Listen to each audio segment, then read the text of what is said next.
Teaching with Poverty in Mind by Jensen. Book review.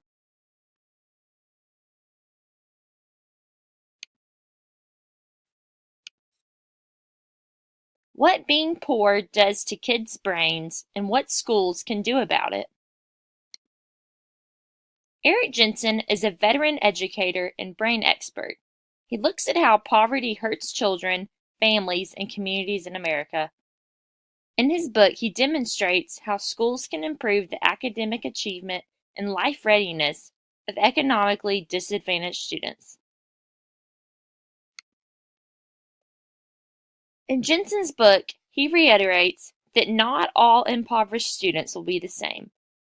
There are 6 known types of poverty: situational poverty, often caused by a crisis; generational poverty, at least 2 generations of a family that were born into the poverty; absolute poverty, lack day-to-day necessities and only surviving daily; relative poverty, income insufficient to meet standard of living; urban poverty, they depend on large city services in a large city of 50,000 plus; rural poverty, mostly single-parent households in a smaller city, and they lack needed services.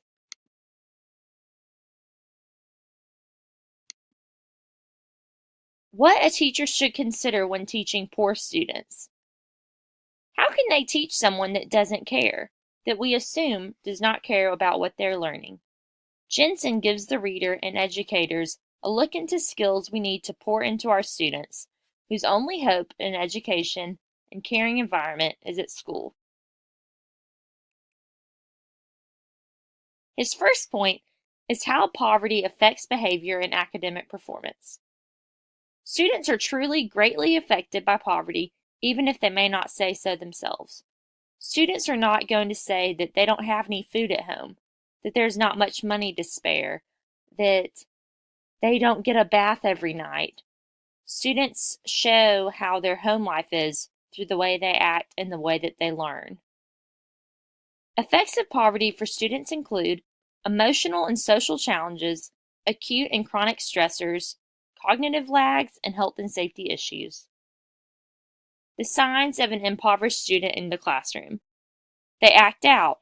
They are impatient and they're impulsive. There's gaps in politeness and social graces. Students have a more limited range of behavioral responses, inappropriate emotional responses, and they have less empathy for others' misfortune. They simply do not care in most cases. Jensen says on page 18, but children raised in poor households, often single parent, often fail to learn these responses to the detriment of their school performance. The way they act and do not know how to act truly affects what they learn. Change the school culture from pity to empathy. Jensen says time and time again how schools must consider the situations and backgrounds the students come from. Pity is not needed, but understanding for the students betters their education and fosters their futures. Aside from teaching basic curriculum, a teacher can give daily affirmations, ask to hear students' hopes and offering reaffirmation of their hopes. Tell students specifically why they can succeed. Provide academic resources such as pencils and paper, the most basic needs in a school classroom. Help students set goals and build goal-getting skills. Tell true stories of hope about people to whom students can relate. If it's a school with mainly a minority population, do not give students examples of predominantly white successful men or athletes who paid their way to the top in most cases. Give them stories that they can relate to.